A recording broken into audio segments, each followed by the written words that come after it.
Good afternoon, everybody. I'm Giacomo Tosato, and I've worked for 3 years for National Italian Research Council and for a MultiPACK project.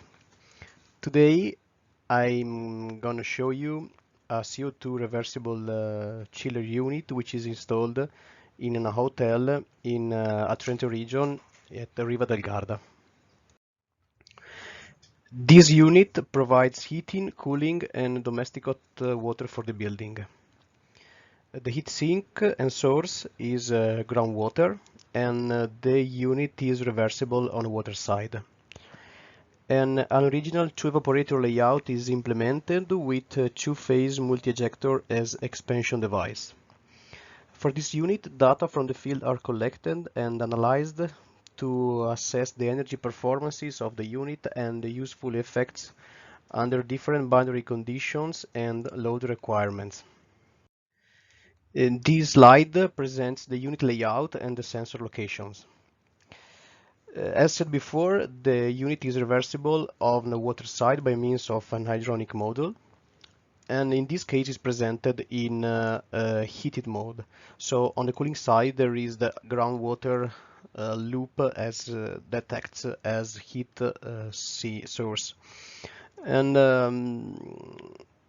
there are two compressors. One of them is inverter driven compressor, and then the CO2 can be sent to a braze plate heat exchanger for domestic hot water.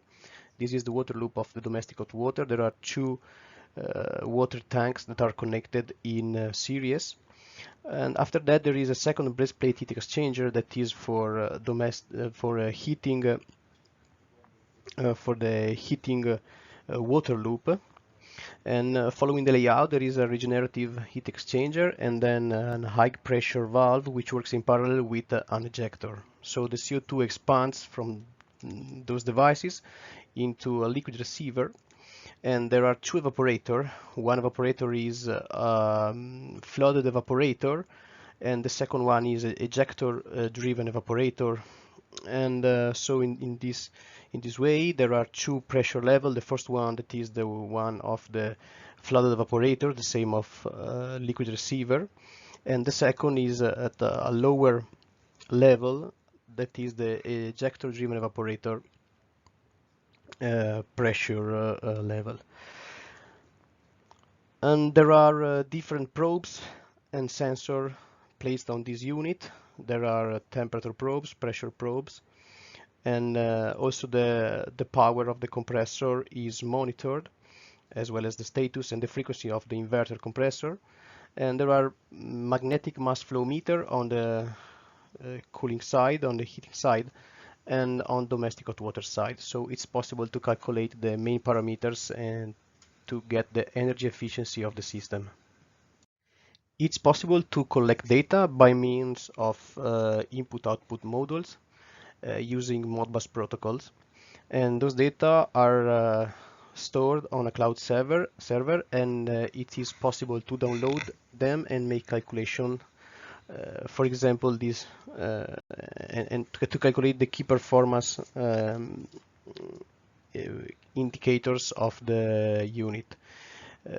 In fact, it's possible to calculate the power exchange that different braze plate heat exchanger with this formula, the instant COP, that is calculated as power divided by the electrical power absorbed by the unit, and the average COP, that is calculated as the sum of the heat power divided of the sum of the electrical power absorbed by the unit in a defined period. These slides presents the domestic hot water working mode of the unit. Starting from the sketch, there are two water tanks connected in series. So in this way, it's possible to have a good stratifications. In fact, the cold water is stored in the second water tank and in the bottom part, and then following the piping, the hot water is stored on the first water tank. So in this way, it's possible to have always low temperature, low return temperature to the unit. These three graphs show the temperature and the power and profiles at the of the unit.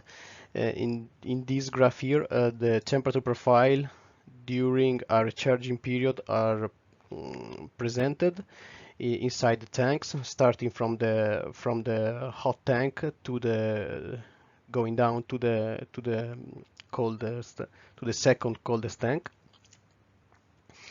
And in this graph here, the two temperature of the water before entering and exiting the breastplate heat exchanger are shown, as well as the mass flow at the water mass flow at the heat exchanger. The pump is controlled in order to keep always a fixed value of the hot water exiting the gas cooler. In fact, if the thermal power delivered to the heat exchanger increases, the water mass flow increases in order to have always a fixed temperature exiting of the water exiting the gas cooler. During this working condition, the high pressure is fixed at a constant value that is 105 bar. This last graph shows the thermal power and the electrical power absorbed by the unit, as well as the heat and COP. In the last part of the recharging period, the second compressor activates, and the thermal power is increased, and the return temperature of the CO2 is higher, and the instant COP decreases as a consequence. The average COP calculated during this time period of this recharging period is 4.1. This slide shows the evaporator performances during the charging period shown in the previous slide. Temperature profile and cooling load are presented. In this graph, the cooling power at the flooded and ejector-driven evaporator are presented, as well as the total power, the total cooling power.